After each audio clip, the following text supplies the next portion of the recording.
Hey besties, welcome back to Math Savvy. Today, we're totally gonna get you to know what is up with limits and discontinuity, like no problem. So start by taking a deep breath in and a deep breath out. And if that felt good, pause the video and do it 2 more times. Just do it! So let's get started. First, we're gonna talk about what the heck is a limit. If we have a graph like this, trace your pencil along the line.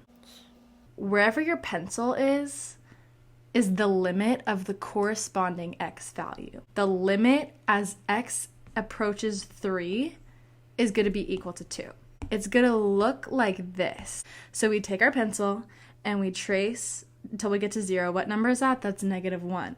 So the limit as x approaches 0 is going to be equal to -1. Now, there's also this thing called continuity. A function is continuous or has continuity from like here to here if you can trace your pencil the entire way and never pick it up. We're about to talk about some things called discontinuities, which makes this function not continuous. Okay, so there's 3 different types of discontinuity. The first one is called a hole. So that's what we're going to be looking at right now. This is a hole, when there's like a little circle in the function. So if I'm drawing a line, I would have to pick up my pencil and then keep drawing it this way. This means that there's no value at this point right here. So if this function is f and the test that you're taking asks, okay, what's f of 1?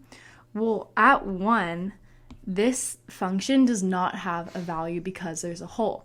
So this answer would be does not exist. You can write D-N-E. But a limit is when we're drawing our line, whatever value that line is going to is going to be the limit. So even though we don't have a value at that point, we can still have a limit. And as x approaches 1, it's going to this value right here, which is 2. So our limit is going to be 2. The next type of discontinuity is called a jump discontinuity. This is going to happen when we're drawing with our pencil, we're drawing along the line, and we have to pick up our pencil and keep drawing down here to kind of like finish the function. So whenever there's a literal jump, it's called a jump discontinuity. The first thing that I'm going to mention about discontinuities is almost always there's going to be some kind of hole and then like a dot that's filled in here. So if your teacher asks you, okay, what's f of 1 here? The value of the function at f of 1 is going to be where the hole is filled in. So in this case, it's going to be equal to 3. And it's not going to be equal to -1 because there's a hole here at -1. Okay, so there's this little thing with limits where they can come from either the left side or the right side. What does that even mean? The limit of x is approaching 1 from the left side means that we look at the left side of 1 and where that limit's going. So in this case, it's going all the way up to this value of 3. But if we look at it from the right side, it's coming up to -1. The notation for that is going to look like these 2 things right here. This little negative sign means that it's coming from the left side, and this positive sign right here means that it's coming from the right side. So in this case, x approaches 1 from the left side is going to equal 3. And x approaches 1 from the right side is going to be -1. But what happens when it's neither from the left side or the right side? Just a normal limit like that right there. In this case, because when you're looking at the left and the right side, they're not lining up in the same place, that means the limit does not exist unless it's coming from specifically the left side or specifically the right side. The last one is called an infinite discontinuity. An infinite discontinuity looks like when you can draw a line down the middle and the lines on, like the lines of the function on either side are going to hug that line super, super close, but they'll never touch it. We can see that there's an infinite discontinuity at x is equal to 1.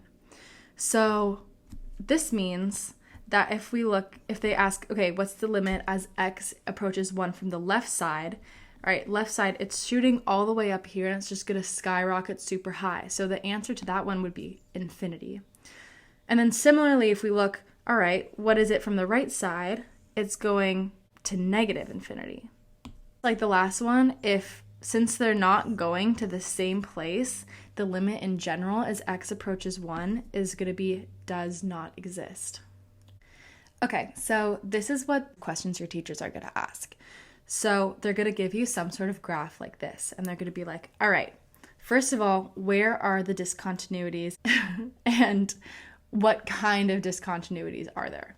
Immediately here, we can see that this is really hugging this line right here, and it's just going to keep going and going and going and going and going.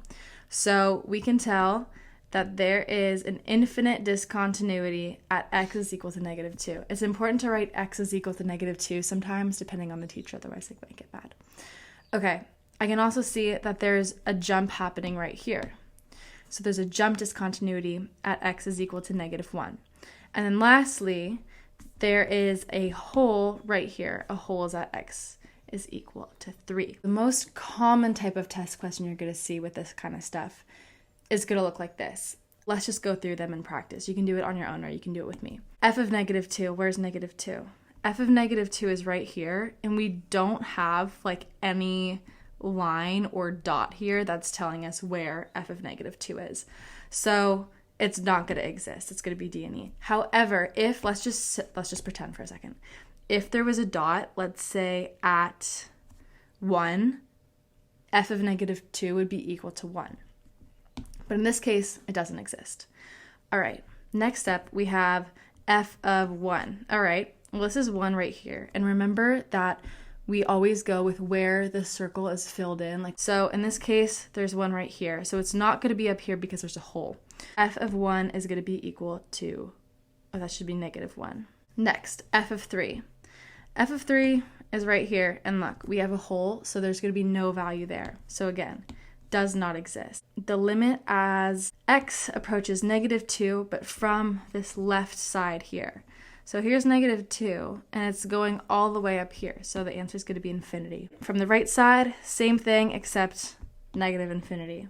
Those are different answers. They're not going to the same place. So at just negative 2, it does not exist.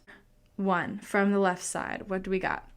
Well, it's going to 3 right here. Even though there's no value, it's still, the limit still does exist. From the right side, going down to negative 1. What about just 1 in general? They're different values from the left and the right, so the general one just does not exist. And then last but not least, we have limit as x is approaching 3 right here. Even though there's no value, the limit still does exist, and it is 1. All right, so if you have any questions about that, I'm always available for tutoring.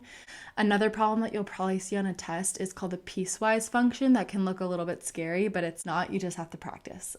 I forgot to film an outro. Bye! Good luck on your homework!